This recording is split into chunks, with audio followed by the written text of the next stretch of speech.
Olá, Completamente fora de foco. você está... Vou sair e voltar. Não sei o que houve. Tudo Tá bem, nublado. Regina? Bom Está gripada, dia, boa Regina? tarde, né? Não, é isso que a Daiane falou, é sinusite, é rinite, é Mas tudo. está geral, está geral. É Está o o Brasil tempo inteiro.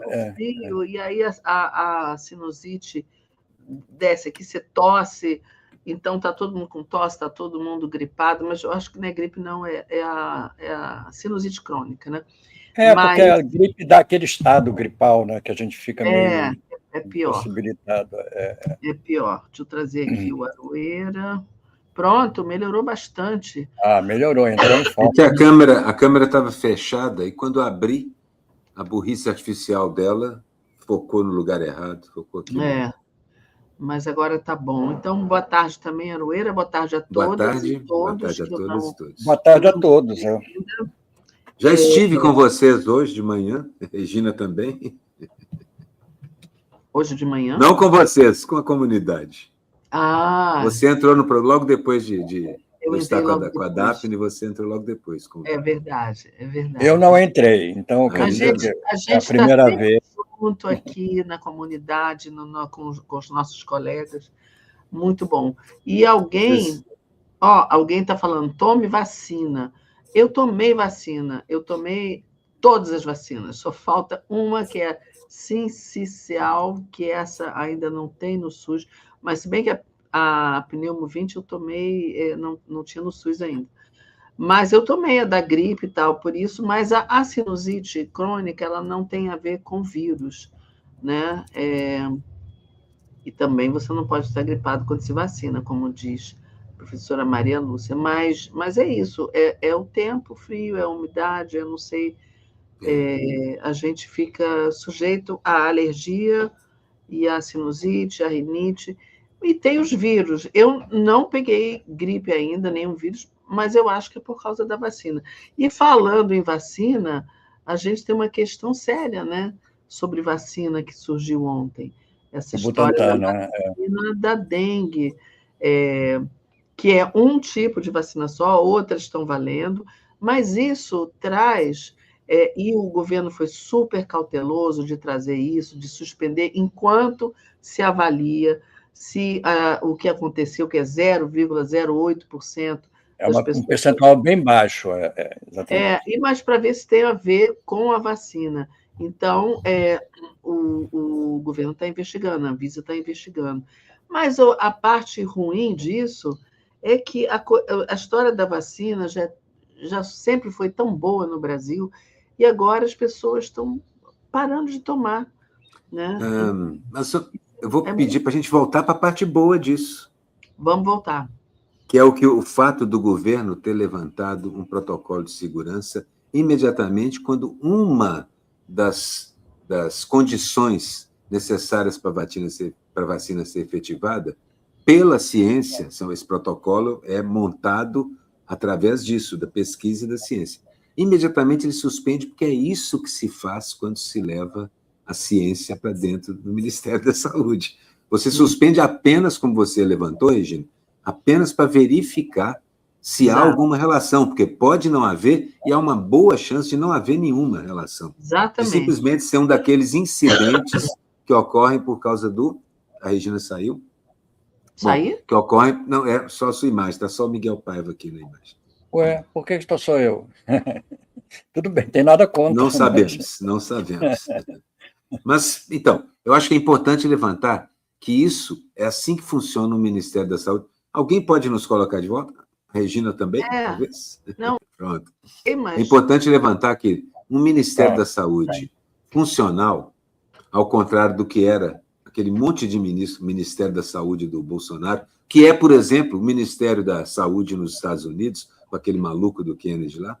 Então, isso é um ministério disfuncional, onde ele vai contra a ciência e o resultado é 750 mil mortes aqui e lá o recrudescimento de várias doenças que tinham desaparecido. E aqui também. Mas, apesar de haver uma resistência à vacina, ela voltou a diminuir, Regina. E o pessoal voltou ao trilho normal que o Brasil sempre levou. Um país em paz com as vacinas. E em dia. em dia e em paz com as vacinas. Vamos torcer para que esse incidente de percurso não leve as pessoas a virem com essa história. Quantas pessoas eu conheci que disseram: o meu pai, uma pessoa idosa, ele morreu depois que tomou a vacina da Covid. Então, quer dizer, a pessoa já devia ter problemas e tal. Não, lógico, isso se inventou muito. E essa história da vacina é ruim por causa disso, porque alimenta tipo de... Não, gente, eu insisto em voltar para o ponto que eu falei. Pelo contrário, nós temos o que eu tenho colocado de volta, se é que alguém vier questionar, até agora não veio, mas o que eu vou colocar é isso. Esse é um governo que age de acordo com o protocolo. E é por isso que a vacina é tão segura, porque ela leva em conta cada incidente e cada fato. Ela registra, assim que a ciência funciona. Então, acho que a gente deve... A gente não está dizendo que ela não é segura, não, é óbvio. Não, e esse é o raciocínio que nós fazemos. Não, eu sei. Mas as pessoas, muita gente, negacionista... Eu acho que é menos... E eu acho que é menos gente do que a gente está pensando. E acho também que a nossa função é registrar esse fato, mas passar por cima dele e levar em conta o outro fato, que é o da ciência funcionar, da vacina funcionar, e da importância que tem de corrigir e de resolver esse incidente, porque a vacina da dengue é fundamental para salvar vidas. Não, e tem outras que estão liberadas, que não foram suspensas. Então, e tem a vacina particular, e mesmo o SUS, eu acho que tem outra, sem ser essa do Butantan. Essa que está sob análise. Vocês estão reparando a flutuação, que às vezes a minha luz está piscando aqui? Não sei se vocês viram, piscou várias vezes. Eu estou com umas flutuações elétricas, é possível que eu caia. Não caia. Capote. Tentarei me segurar. Não deu uma de Neymar, não caia. Aliás, achei uma coisa genial que um amigo meu, Merlin, falou a respeito de uma charge que eu fiz. Ele fez o seguinte comentário: nessa Copa, Neymar vai deitar e rolar.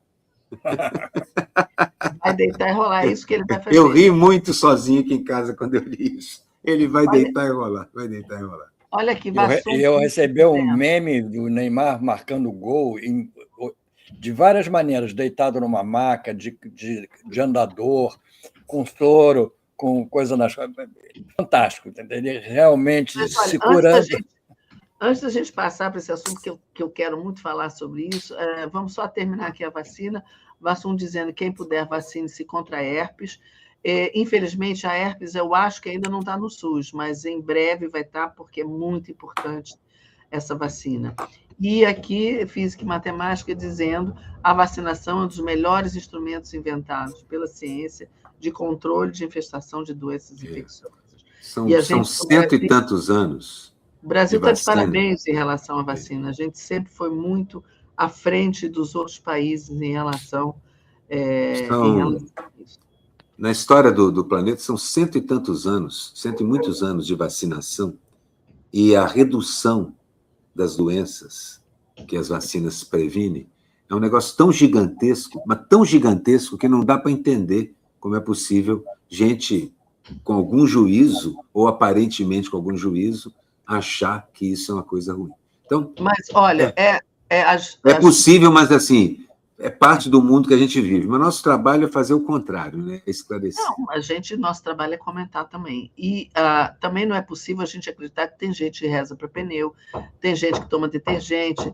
Enfim, essas pessoas existem, elas estão aí. Mas felizmente não é a maioria. O movimento da vacina é bem maior do que de malucos isolados tomando detergente, que é essa coisa. Porque eu acho assim, a antivacina é uma coisa que, embora tenha questionamentos importantes,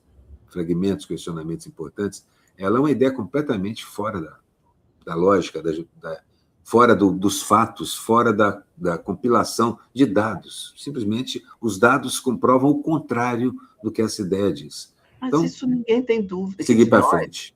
Nós não temos dúvida. Física e Matemática está dizendo, até antes do bolsonarismo, é isso que veio atrapalhar, e que acho que ainda atrapalha esse negócio. Acho que ainda somos, viu? Acho que ainda somos um dos países com maior cobertura vacinal. E agora, professor Maria Lúcia dizendo, meus filhos nunca ficaram doentes, todos vacinados no momento certo.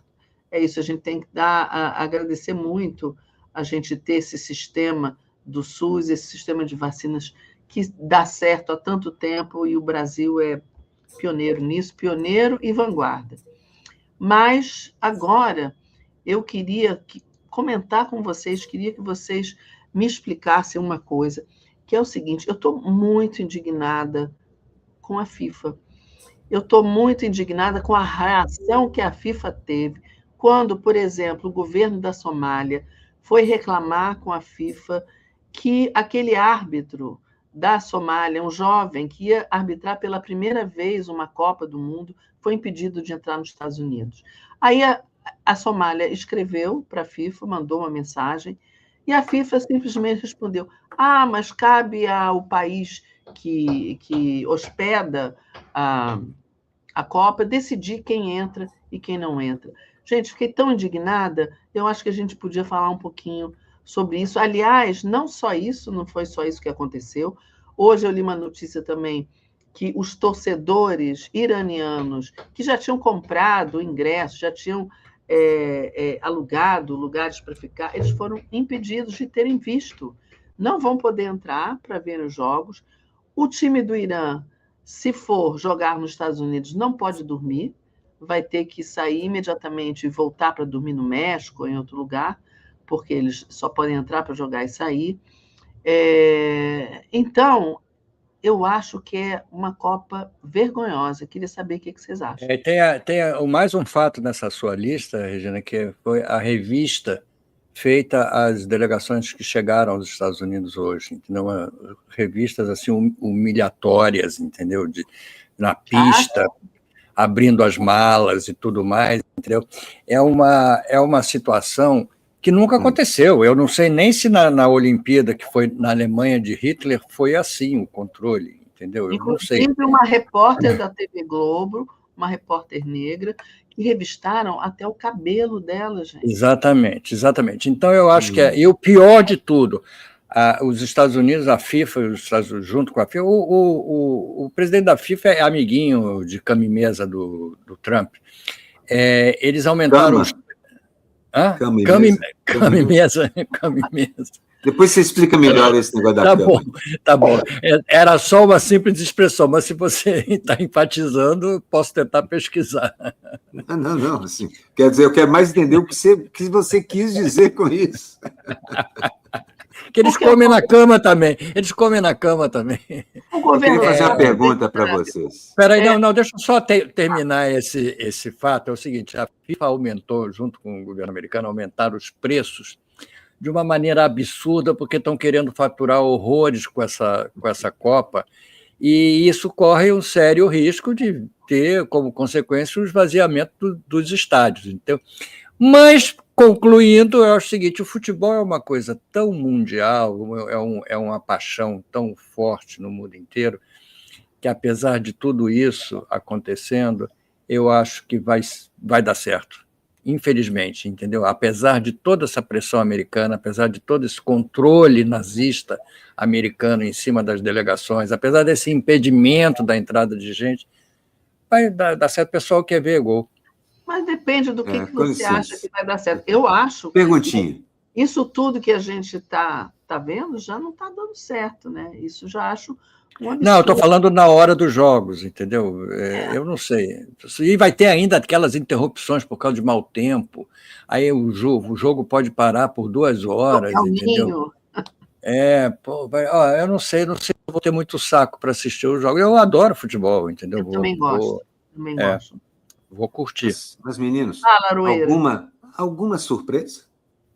Não, nenhuma surpresa. Não, mas nem por isso a gente porque eu queria lembrar. Falar, né? Só lembrar.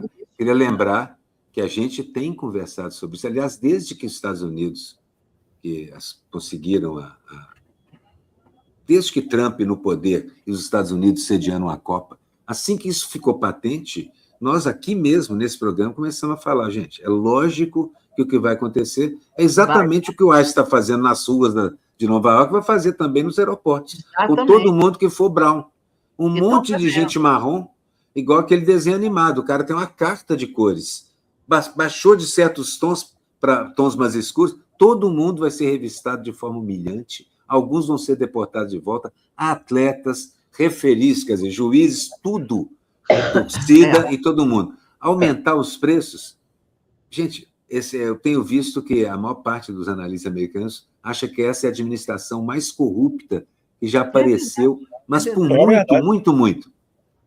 Então, não só estão aumentando os preços, mas certamente um dos 2 filhos ou genro do Donald Trump está com um dedo, uma mão e uma carteira inteira nesse negócio.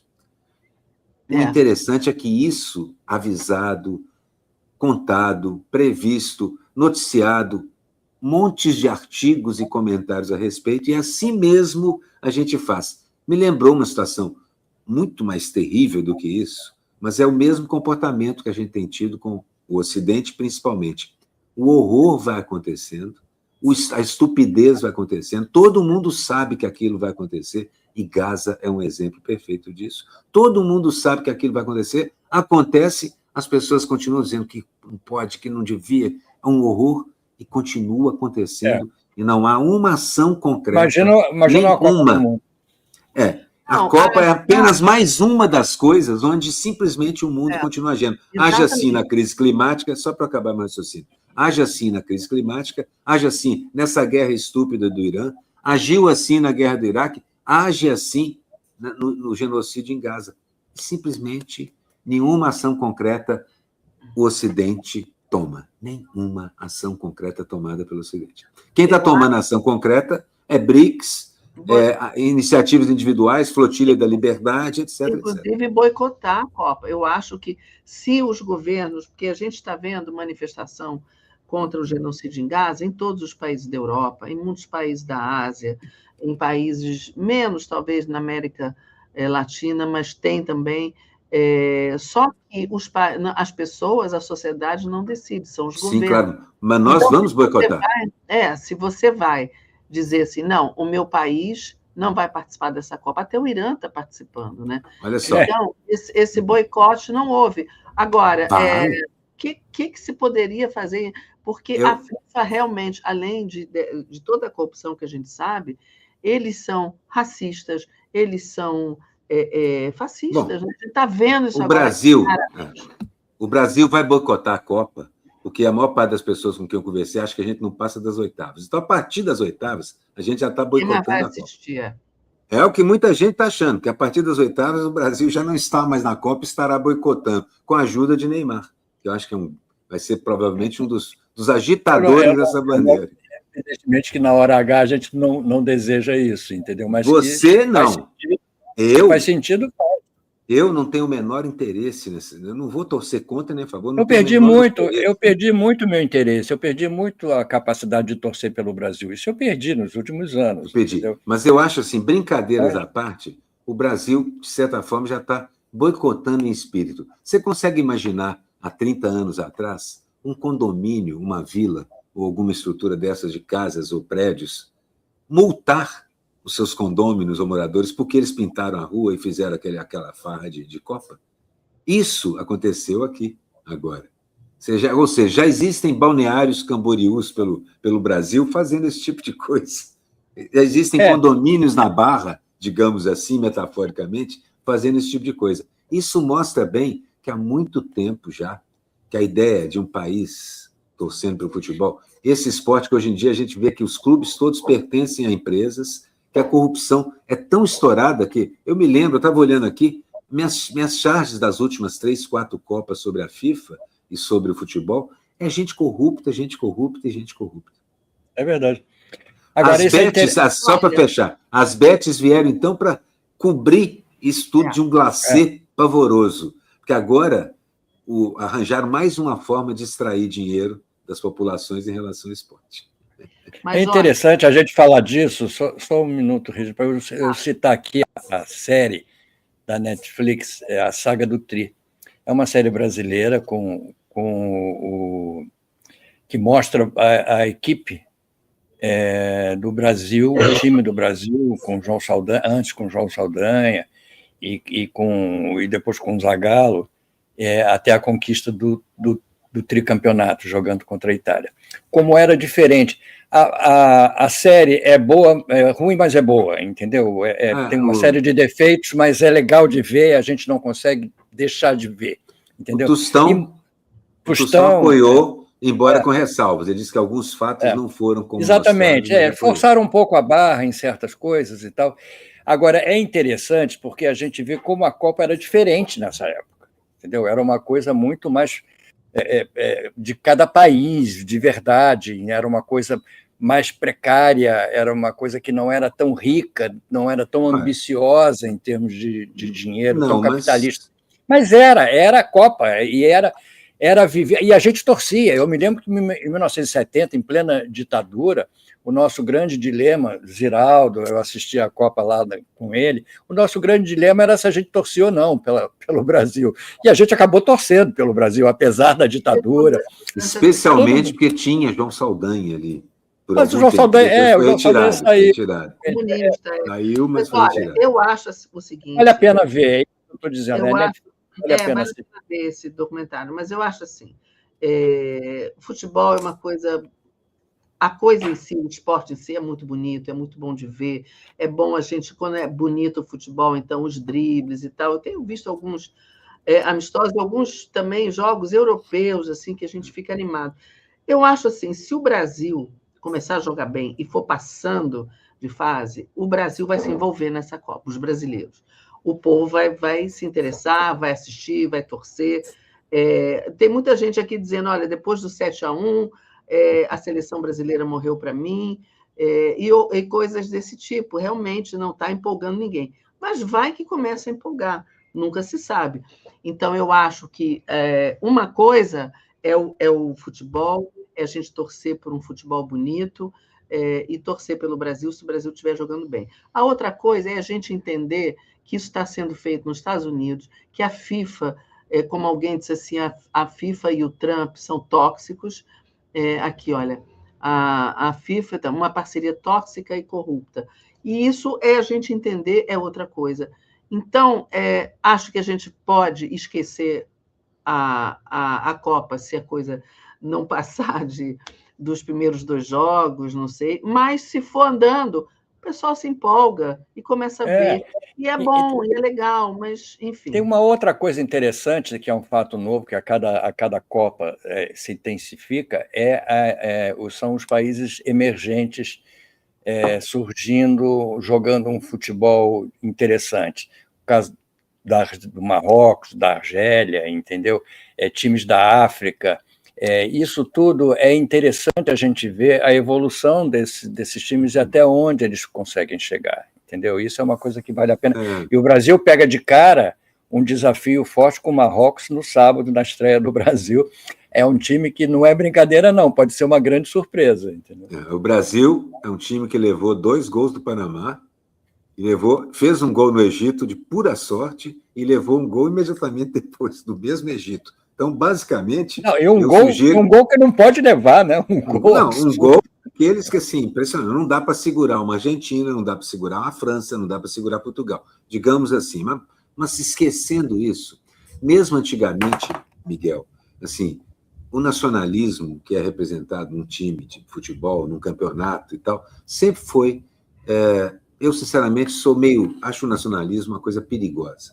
Sempre foi uma coisa... o esporte foi sempre usado nessa direção e geralmente com alguns resultados muito ruins. Mas vocês têm razão numa coisa, você, Miguel, principalmente sim, quando você diz. Acho que nunca eu vi tamanha escancara. Eu nunca vi as coisas tão abertas. Hoje em dia você tem bets, casas de aposta, patrocinando os seus objetos de aposta.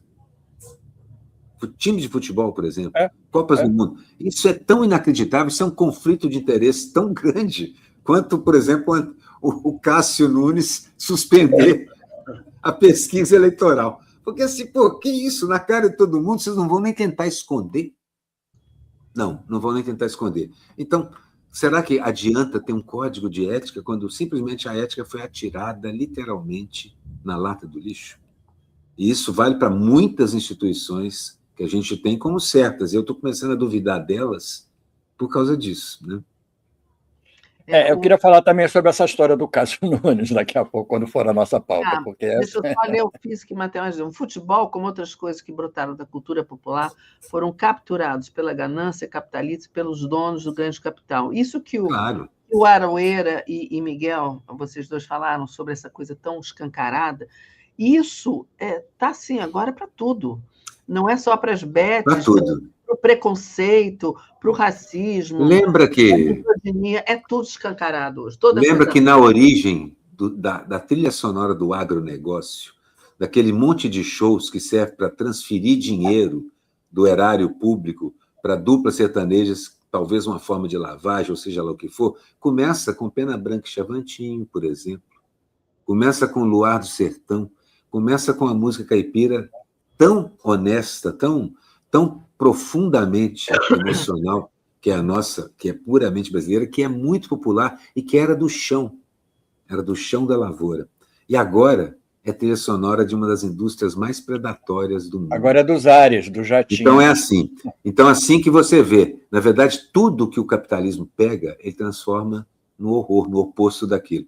Eu lembro a primeira vez que eu comentei, que a gente comentou isso, quando eu era ainda menino, quando o pessoal falou assim, o capitalismo é um negócio que pega camisas do Che Guevara e vende. E lucra com isso e ganha muito dinheiro. Exatamente. E eram lindas, a gente gostava de São lindas, eu ainda tenho, de vez em quando. Estou querendo fazer um desenho do Che só para fazer uma camiseta do Che Guevara. Não, é ótimo. Fala. O Cássio Nunes. Cássio Nunes. O Cássio está cumprindo a missão. Mas deixa eu falar primeiro, porque eu achei essa coisa realmente tão absurda. Quando eu comecei a me aprofundar na história, eu acabei nem acreditando, porque foram 5 ou 6 dias depois da pesquisa sair, já causar o efeito todo que tinha que causar, ele vai proibir. O que ele vai fazer? Vai proibir todas as pesquisas, porque a pesquisa que ele proibiu, da Atlas Intel, não foi um caso isolado. Todas as pesquisas deram mais ou menos a mesma tendência, entendeu? Então, o que ele vai? Ele vai proibir que todas... Acabou a pesquisa, não vai ter mais pesquisa no país. Pode não amanhã mesmo sai uma outra da Quest. O que ele vai fazer? Mas não vai ser ele vai primeiro deixá-la publicar. Assim que ela for publicada, ela é instantaneamente capturada por todo mundo, distribuída por 1 zilhão de lugares, e aí ele proíbe. Ou seja, qual é o efeito real disso? Digamos assim, é uma iluminura desenhada na biografia do Cássio. Não, e é um efeito contrário, é mais um tiro no pé dele. É isso que eu estou falando. E é uma iluminura desenhada na biografia do Cássio. Será que o Cássio vai insistir? Aquilo é grande, é um destaque dado a mais um. Ele está lá para cumprir uma missão, e missão dada é missão cumprida. Está cumprindo, direitinho. Surpresa? Zero. Nenhuma. Ele sempre foi mais perigoso do que o André Mendonça, isso não há a menor dúvida. As pessoas sempre disseram isso. Apesar de ter aquela carinha de sonso, ele sempre foi muito mais perigoso, ameaçador do que... Mas me pareceu mais inocente, talvez, do que o André, porque o André Mendonça parece ter um certo juízo no que concerne a própria pele. E o Cássio se entrega assim de bandeja? Se entrega assim de bandeja? Eu não sei, O Fux só fez isso no final. Falando em escancarado, o Fux só fez isso no final do julgamento. Quando ele botou aquele ipsi lorem, que aquela sentença dele foi um ipsi lorem. Aquele negócio que a gente enche a diagramação só para parecer que é texto. Ipsi lorem. Aliás, saiu na Folha, na capa da Folha essa semana passada, né? Vocês viram? Saiu na capa da Folha no ipsi lorem. Exatamente, é o ipsi lorem. Tirando o Fux, que só naquele momento, porque ele sabe que um momento só fica registrado, mas não fica tão visível. Põe e sai. E aí submerge um tempo para todo mundo esquecer. O André é mais disso, mais esperto. Agora o Nunes, acho que o Nunes vai fazer muitas vezes isso aí.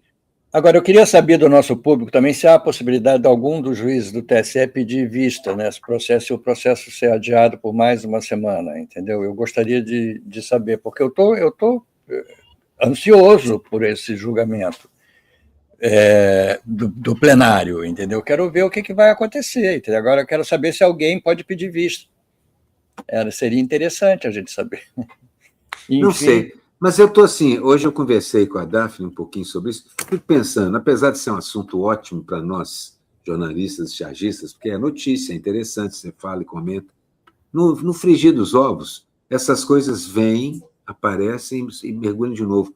Porque até aqui, desde que começaram os julgamentos, desde que começou o julgamento do 8, e nós todos, vocês também conversaram isso, nós conversamos isso aqui, nós estamos indo num rumo, no final das contas, estável.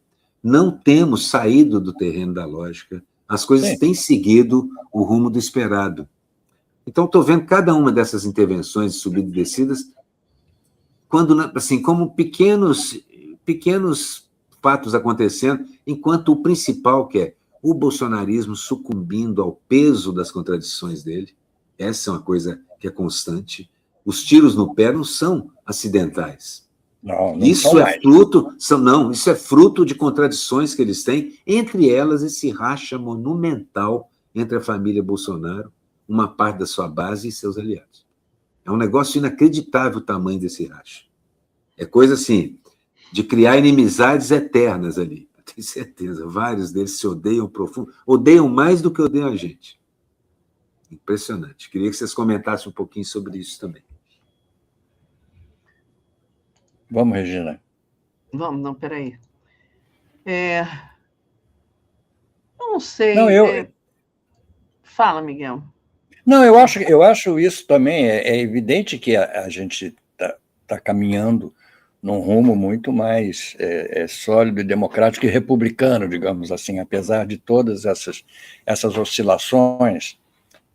E isso por conta, sobretudo, da grande capacidade política do presidente Lula, entendeu? Ele é alvo de muitas críticas, e agora foi alvo da crítica de idade, inclusive que a Folha de São Paulo saiu com essa história. Agora, ele consegue transformar, apesar de um Congresso notoriamente contrário, ele consegue transformar a nossa vida política numa vida estável, mais estável do que a gente imaginava, entendeu? Então, é lógico que é importante. E eu continuo confiando que essas eleições que nós estamos vivendo, que vamos viver, são eleições em condições diferentes das que a gente viveu. São eleições em que a realidade é outra, que eu não sei o que pode acontecer, mas a experiência e a intuição me leva a dizer que será positiva para nós. Mas assim, me pergunta... Estou de olho no Peru também, mas o Peru... A minha pergunta era outra, Miguel. Vai demorar semanas para dar o resultado. Qual era a pergunta? Eu achei que era... A pergunta não, a minha questão, não é nem uma pergunta, a questão é o desmoronamento do bolsonarismo, da extrema-direita, pelo peso das próprias contradições. Cada vez que eles explicitam um pouco mais o seu programa, eles têm que combater, claro, existe o outro lado na esgrima política. Eles, por exemplo, para combaterem a jornada 5x2, eles estão tendo que suar, porque é muito difícil no ano eleitoral você falar uma coisa tão afrontosa quanto que eles propõem. Quer dizer, é muito difícil você falar num governador que combate a polícia, como estava falando o entrevistado da Daiane. É muito difícil. Um Cláudio Castro, quando o Cláudio Castro é envolvido diretamente com a milícia, está, inclusive, não só inelegível, como sofrendo processo. É muito difícil falar da idoneidade moral de um Flávio Bolsonaro. É muito difícil você ouvir um cara acusando Lula e o ministro Dino de serem chefes de organizações criminosas, quando ele é chefe e membro ilustre, não só de organizações desse tipo, mas também desse Pantanal que é a conexão da milícia com o tráfico, com o Estado brasileiro, aqui no Rio de Janeiro. Então, na verdade, assim, eu acho que é importante a gente entender que parte do que está acontecendo é isso que o Miguel falou, a excepcional qualidade do trabalho político que nós estamos fazendo. Mas eu queria focar nessa outra parte, Regina, se você quiser falar, que é o desmoronamento desse grupo político. O Wesley está dizendo o seguinte: o bolsonarismo não se sustenta, é um fenômeno que se destrói, que se aniquila pelas próprias contradições. Eu acho que tem dois tipos vamos chamar de bolsonarismo, mas podemos chamar também de fascismo incrustado. Fascismo, o Lênio defende isso, né? O fascismo está lá desde sempre. Só que com o bolsonarismo ele brotou, veio à tona, as pessoas perderam o pudor de falar o que elas pensam. Então, eu acho que tem dois tipos. Tem aquele bolsonarista que é raiz, que não importa a questão moral do Flávio Bolsonaro, ele não está nem aí, ele não quer saber, ele não tem essa questão moral dentro dele. Ele não quer o governo do PT, ele não quer o Lula, ele tem um fanatismo em relação...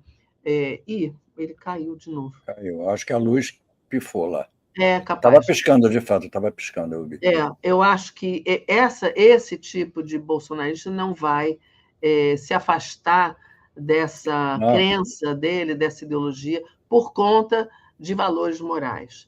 Né? Está aqui o Aroeira de novo. Então, eu acho que eu estava dizendo, Aroeira, que esse bolsonarista que não tem nem um pouco de preocupação com questões morais e éticas, e são muitos, a gente viu senhoras, eu vi em manifestações aqui em Copacabana, dizendo que não deviam ter torturado, deviam ter matado logo essas pessoas. Enfim, eles não estão preocupados com isso. E tem aquele outro que ideologicamente... Mas você está falando da base, né? Estou falando da massa. Base, exatamente. Da massa eleitoral, aquela que vai votar. Tem as duas coisas, né? E tem o outro que está visivelmente se afastando, a gente está vendo pelas pesquisas que foram... o Flávio caiu visivelmente, e o Lula subiu. E só pode ser por conta dessa questão de pessoas que estão abandonando esse candidato por conta de suas questões morais, anticorrupção. Lembrem-se que lá atrás tudo que foi feito contra o Lula era em nome da anticorrupção. Né? Então, essas pessoas ainda estão por ali e estão vendo que a corrupção está em outro lugar. Né? Então, eu acho que o desmoronamento do bolsonarismo como bolsonarismo, eu acho que ele está acontecendo, mas não o desmoronamento do fascismo entranhado em boa parte da sociedade brasileira, que faz com que a gente tenha esse racismo estrutural, esse aumento no feminicídio, essa misoginia, e que, infelizmente, não é só um fenômeno nosso, né, Regina? Está acontecendo no mundo todo, a gente tem visto. Mais eu acho que certamente o esfarelamento não, porque a base, como a Regina lembrou, ela não está esfarelando. Na verdade, a base há uma recusa à percepção da realidade, hoje em dia, é uma recusa. Simplesmente as pessoas optaram, porque a realidade é muito, muito difícil, então as pessoas optaram por não acreditar na realidade. Então tem uma parcela muito grande que é presa fácil. Então a minha preocupação, a minha pergunta é na direção do grupo que organiza e dirige, dos líderes, das forças políticas, sociais e econômicas, como, por exemplo, os bilionários, que financiam esse tipo de coisa. E eu percebo que esse grupo achava-se invencível de muitas maneiras, porque, pensa, combinação perfeita, Estado, mídia e dinheiro. Como errar? Como perder com isso tudo na mão?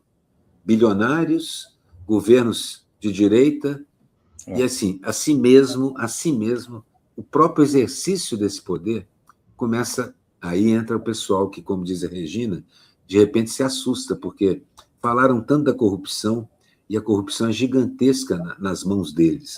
Falaram tanto da estupidez e da burrice, da ineficiência, e a estupidez, a burrice e a ineficiência é gigantesca nas mãos deles, e assim por diante. Então, estou tentando entender, nesses últimos tempos aí, o tanto que o próprio programa deles é ruim, porque a percepção disso é uma coisa que a gente pode fazer. Mostrar como eles não têm o que propor, ou o que eles propõem muito ruim, essa é a parte fácil para nós, porque nós temos o que mostrar. Meu problema era sempre essa questão cognitiva aí. E a turma que recusa? Mas isso é uma coisa que a gente vai ter que fazer mais a médio prazo, é quase geracional, vai exigir educação. Mas acho que a Regina tem razão quando ela aponta esse grupo que está assustado com eles como um alvo eleitoral, um alvo para a gente conversar. Um grupo com quem vale a pena conversar. Em relação aos bilionários que você falou aí, esses bilionários, essa elite rica, eles não estão... Auto-intitulada. Auto-intitulada, né? Porque já disse que de elite não tem nada. Elite é uma coisa boa, superior, né? Mas, de qualquer maneira, eles não estão preocupados com a ideologia, eles estão preocupados em estar perto do poder, poder influenciar o poder e poder ganhar dinheiro com isso. E, certamente, com o governo de extrema-direita, eles vão estar mais perto, muito mais perto do poder e financiando, apesar de saber que são ineficientes, que não tem programa, mas não importa para eles se existe um projeto de Brasil ou não. Não importa. Isso para uma parcela, sim. Agora, por outro lado, assim, as famílias, concordo, as famílias, as Trump e a família Bolsonaro, o negócio delas é dinheiro. Dinheiro. Muito dinheiro.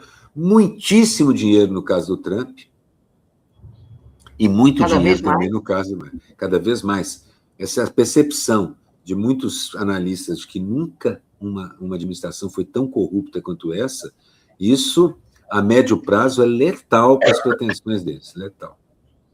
Eu queria perguntar se vocês viram o Trump levantando da entrevista que ele estava dando para uma jornalista. Mas a jornalista deu para trás, assim, recuou. Fez um acordo com ele, vai entrevistar de novo.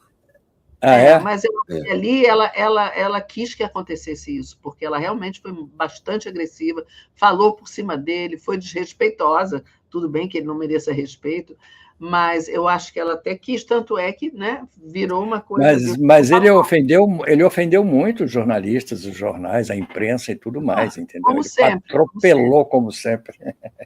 Olha, não sei o que a jornalista queria, mas ela saiu-se mal nesse negócio todo. Ficou famosa, né? Agora ele, claro, ele se sai pessimamente, qualquer coisa que ele faça, ele se sai pessimamente. Não tem nada que o Trump possa fazer que o impeça de perder mais 2 pontos percentuais na pesquisa. Na próxima, ele está mais 2 pontos abaixo. Verdade. Mas eu acho que ela não se saiu mal, não, viu, Aroeira? Ela se saiu mal do ponto de vista da dignidade, da coerência e da ética. Porque esse negócio de ter afrouxado depois, vai lá. Ela sendo incisiva e desrespeitosa, eu ainda dou desconto, porque hoje em dia a vontade de todo mundo é voar no pescoço do Trump. Mas não, eu acho que lá naquele momento ela se saiu bem. Depois, ter feito a recuada e depois anunciar que... E ainda fazer um comunicado dizendo que a chuva atrapalhou a nossa conversa. Chuva, um dos comediantes americanos mostrou o Trump dando entrevista debaixo do helicóptero com o motor rodando, botou o Trump dando entrevista com o barulho, o avião decolou, com o pessoal gritando. Não foi a chuva que atrapalhou, isso realmente... Não, ele não queria, ele ficou irritado. E aí, esse comediante, fala assim, está na hora de parar. E esse é um problema da mídia americana. Parar de dar desculpas para esse cara. E isso é também o problema da nossa mídia corporativa. Vocês têm que parar de desculpar as coisas que esses caras fazem, de normalizar, de naturalizar aquilo. Porque enquanto vocês fazem isso, vocês estão deixando esses caras virar esses cogumelos venenosos gigantescos que eles são. Vamos ver como é que a televisão, a TV Globo, a Globo News, vai se comportar em relação a essa repórter da Globo News que foi humilhada, né? Imagina, revistaram todo, inclusive o cabelo, gente. O que é isso? Eu acho que eles vão bater. Eu acho que eles vão bater, porque eles já têm batido. Eles já têm batido no governo Trump. Vamos ver. Essa coisa eles não têm gostado, não. Aliás, tem que tirar um pouco o chapéu, não, mas assim, a Globo News, de certa forma, não tem dado o refresco que o Flávio esperava, não. Não. O que para mim mostra que o mercado não está nem um pouco satisfeito com o Flávio Bolsonaro. Verdade. Tem sido mais rígida e mais jornalista do que... Olha só, Miguel, nós temos 11 minutos. Talvez seja bom de... Esquecendo. Esqueci. Eu acho, Aroeira, isso que você falou está certo em relação ao Flávio Bolsonaro, mas tem outras questões que não estão sendo faladas, como essa questão dessa votação do Senado contra a... Entrou aqui uma coisa... contra a resolução do CONANDA em relação às crianças que sofreram violência, crianças e adolescentes, de tirar essa possibilidade da criança poder fazer um aborto. Você sente cheiro de inconstitucionalidade aí? Claro, totalmente. Mas o que está me espantando é o silêncio, porque isso aconteceu de noite, como assim, na calada da noite, foi uma votação rapidíssima.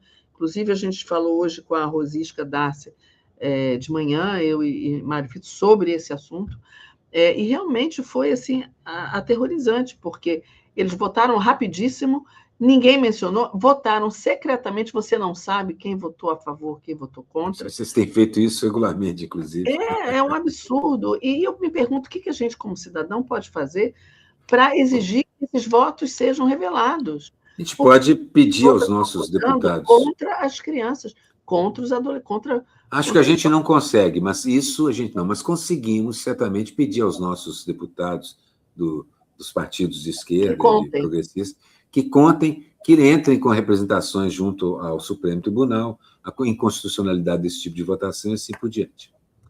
Então, isso é que eu conto que a gente faça. E temos feito, isso é ótimo, temos feito mesmo, isso é bom. Bom, nossas chaves. Aí a maldição do Ney Múmia, né? Que é assim, vai deitar e rolar, como disse meu amigo Merlin, vai deitar e rolar realmente nessa Copa. E podem contar comigo. Não sei se ele joga, não joga o primeiro jogo, não sei se joga o segundo.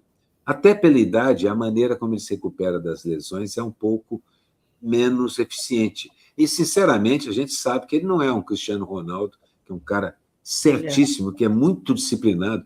O Neymar gosta de uma folga. Então, ele não é exatamente... Nem um Messi. Não é um Messi, assim, que estão jogando com 41 anos, e olha, batendo um bolão. O Neymar pode ter. O Cristiano é uma pessoa extraordinária, ele tem posições muito boas. Bem melhores que os Neymar, mas não dá nem para comparar.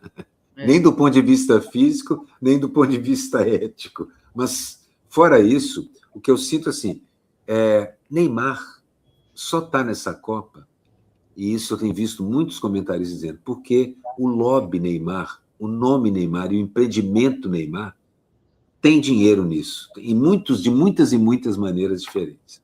Está tão pequeno, né? Não sei o que houve. Mudou o nosso sistema de projeção, não é mais aquele... às vezes muda, né? Não, mudou, não é mais aquele sistema que o Felipe fazia para a gente, agora é um PDF normal, entendeu? Então, por isso que eu acho que... Ele não ocupa toda a tela, né? A segunda delação do Vocaro está sendo já questionada pela PF e a chance dela ser recusada é grande. Exatamente. Agora eu comecei a desconfiar disso aí hoje, que ele pode ficar enrolando. Eu não sei o que pode acontecer. Será? Mas ele realmente está achando que o Flávio ganha as eleições, então. Ele está achando. E ele está apostando isso. Eu não sei se eu acredito que o cara que está comendo a comida da cadeia, mesmo que ele tenha algumas regalias, tem que esperar realmente esperando até as eleições. Ele deve estar xingando a mãe do advogado. Para quem levava a vida que ele levava, entendeu? Ele deve estar xingando a mãe do advogado e dizendo que vocês não me orientam de modo a que eu consiga vender essa porcaria de delação. Quem que eu posso entregar que vai me permitir ficar com os dedos? Até nós estamos fazendo essa pergunta. A mão do Vocaro é uma mão cheia de anéis, com a cara do Cid, do Ciro, com a cara do Flávio, são os anéisinhos da mão. Que anéis ele precisa entregar para salvar os dedos? Exatamente. Essa é uma charge que a gente tem, que eu vou ter que fazer essa charge, porque é uma negociação difícil. Você sabe que existe... Vão seus dedos, ficam os anéis. Entregar alguns anéis. Você sabe que existe um dilema filosófico que chama o dilema do prisioneiro, né? Muito interessante, o Vocaro está passando por isso. Bom, eu fiz essa charge só para dizer o seguinte, já que o Flávio não gosta que a gente fale que ele caiu 5 pontos por causa do Dark Horse, vamos falar que ele caiu 5 pontos por causa do Dark Horse para todo mundo que puder. E a melhor maneira de conseguir isso é botar na boca de um Cássio com K, Nunes Marques. Por isso que eu estou dizendo, ele está sendo, que não aconteça. Está sendo de grande ajuda, né? Para nós, né? Claro. Aqui essa é toda uma charge que eu estou me precipitando um pouco, achando que a PF não vai aceitar a delação dele. Uhum. Como me precipitei sobre o Peru, que vem aí adiante, achando que os candidatos da esquerda vai ganhar, entendeu? De qualquer forma, é o meu wishful thinking. Assim, o candidato da esquerda, nos grupos que eu estou seguindo, estava consistentemente aumentando pouco a pouco. Não, mas agora voltou a cair novamente. Não sei se vai dar tempo e voto suficiente para ele perder, entendeu? Mas, de qualquer forma, porque a virada dele foi muito consistente, de fato. A gente chega lá. Não sei. Isso aí é uma das coisas sobre o racha, que tem sido uma das minhas fascinações no momento. Zema e Caiado já puseram o sobrevoo em dia. Já tem carniça se mostrando, tem carniça se preparando, e a carniça é o Flávio Bolsonaro. E aí eu faço uma pergunta muito séria. Vocês acham que há possibilidade da direita se livrar do Flávio Bolsonaro e sair com um candidato como um desses dois, ou até o Leite? Por quê? Na verdade, eles têm tido uma resposta nas pesquisas melhor do que o Flávio. Não, possibilidade tem. Não sei se tem tido uma resposta melhor. Agora, eu acho que é do que o Flávio. Do que o Flávio. Sim. Na última, sim. O Flávio ainda está acima deles, né? Não, na última, não. No segundo turno, os dois têm um resultado melhor do que o Flávio.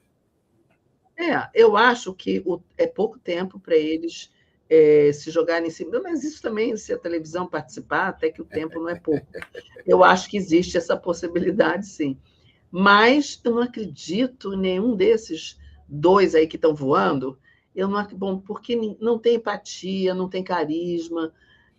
Não. Por trás que tem um marketing forte por trás, é difícil. Sim, mas olha, eu vou fazer uma pergunta para vocês aqui. De novo, na primeira pesquisa em que os dois aparecem, assim, com o Flávio pós-Dark Horse, os dois pegam parte dos votos que seriam do Flávio. Sim. Aquela coisa da casca vazia. Lembrem que o Flávio, quando surgiu, era uma casca vazia, desconhecido, quem na primeira pesquisa já chegava colado no Lula. Na primeira. Apenas pela transferência de votos. Ou seja, há um bolsonarismo independente de Bolsonaro? Claro. Porque Bolsonaro é contra a retirada do Flávio. Completamente contra. E eu tenho certeza que ele vai boicotar e xingar. Muito. Olha, eu não sei, eu acho até que talvez seja bom que o Flávio... Olha, eu vou ter que avançar, porque só faltam 2 minutos. Eu, pessoalmente, estou achando ótimo o Flávio ficar do jeito que candidato putz grilo. Vai começar com um limpinho. Claro que a extrema-direita sempre tem um rabo preso. Então vai passando que ainda tem muita charge, né, Miguel? É minha antecipação aqui sobre o Peru. Ontem de noite o Peru jogou contra a Espanha, eu nem sabia, com essa mesma camisa. Aqui... Essa, não sei, mas a charge tem mais desenho do que isso, Miguel. Peraí, deixa eu reduzir. Apareceu? Isso, apareceu. O resto da língua. É o Eduardo Bolsonaro tentando explicar o PIX que ele botou na mesa de negociações e não conseguindo, evidentemente. Que até a Globo News destrinchou o discurso dele e mostrou que ele estava pondo o PIX na mesa. Não adiantava negar. Que ele pôs o PIX na mesa de negociações. Pôs o PIX na mesa. Aqui é a mesma coisa. Das intenções de voto caíram no colo dele, né? Justamente, enfim. Mais uma sobre isso. Sim. Atrás, dentro do Flávio Bolsonaro, há o Trump. Há o Eduardo e dentro do Eduardo, o Trump. Basicamente isso aí. Podia ter posto mais uma casca aí, que é o Eduardo. Você fez o cortezinho certo, né, Aroeira? Eu faço. O Jaguar dizia que eu caprichava. O Jaguar dizia que eu caprichava muito. Você arranjou um problema para você, Aroeira. Ele me dizia. Exatamente. Arranjou um problema para você.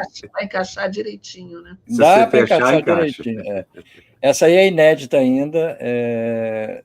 A questão é essa, né? Me antecipando ao TSE. Eu não sei se deu certo, mas vamos esperar para ver. Vamos esperar para ver. Eles votam hoje. Eu estou me antecipando, entendeu? Mas eu quero que vocês lembrem assim, se suspende pesquisa que incomodou o Flávio, pode suspender se a gente precisar também. Então, para mim, isonomia é muito importante. Essa. Vamos trocar o Pix pelo Zeli, e um amigo meu colocou embaixo. Bom, primeiro, Eduardo, tem coisa que a gente pensa, mas não fala. Mas um amigo meu colocou embaixo. Eles fazem o Zeli e nós fazemos o L. Basicamente é isso. Muito bom. Exatamente. Aqui é o absurdo o que está acontecendo, né? Não para, né? Não para. Todo dia a gente vê uma notícia nova sobre feminicídio. Tem mais alguma coisa? Porque nós fechamos aqui, 17h30. Não, tem aqui você correndo atrás do Pix. Está chegando ao Trump. O Trump. Aqui o cavalo, o Dark Horse ainda. E nem aparece no filme, né? Coitado do cavalo. Não tem cavalo no filme. Não, cara, não tem isso cavalo. é uma expressão para azarão. Azarão, exatamente. Aqui, chegou. Isso aí é o meu... sexta-feira. O de hoje é esse. O de hoje, daqui a pouco eu estou lá no 10 da Botequim, tocando com o Igor essa. E a gente vai fazer uma homenagem aos mineiros. Não à música mineira, não é isso. Aos mineiros que fazem música. Então, tem Samuel Rossi, tem Flávio Venturini, tem João Bosco, tem Tunai, tem Ataúfo Alves, tem Ari Barroso, tudo mineiro. Vai ser ótimo. Daqui a pouquinho, às 7 horas, lá na Travessa dos Tamoios 32. Eu vou sair daqui e vou correndo para lá. E na sexta-feira, tem exposição do Hermé, que é um grande desenhista com esse traço maravilhoso que vocês estão vendo. Maravilhoso o traço dele. Maravilhoso, o traço dele é lindo. Ele está fazendo uma grande exposição, vai fazer um desenho ao vivo lá que vai ser sorteado. E o trio vai tocar e fazer a trilha sonora disso por lá. Cláudia Barcelos, que está de crooner, porque quebrou o braço, mas já está tocando violino como cavaquinho. Talvez já dê para tocar lá. Mas o Kiko Chaves e eu. Estamos aguardando vocês na sexta, na Rua Cosme Velho, 174. Obrigado a todas e todos. Hoje estava cheio de assunto. Muita coisa acontecendo. Não, então se a gente continuasse, ia ter mais assunto ainda. Tinha mais 15 minutos de programa, pelo menos. A gente continua na próxima terça, vai ter mais assunto ainda quando chegar lá, né? Beijo, Miguel. Beijo para todas e todos. Beijo para todo mundo e até a próxima terça aqui com o Beijo para todos. Tchau. Tchau.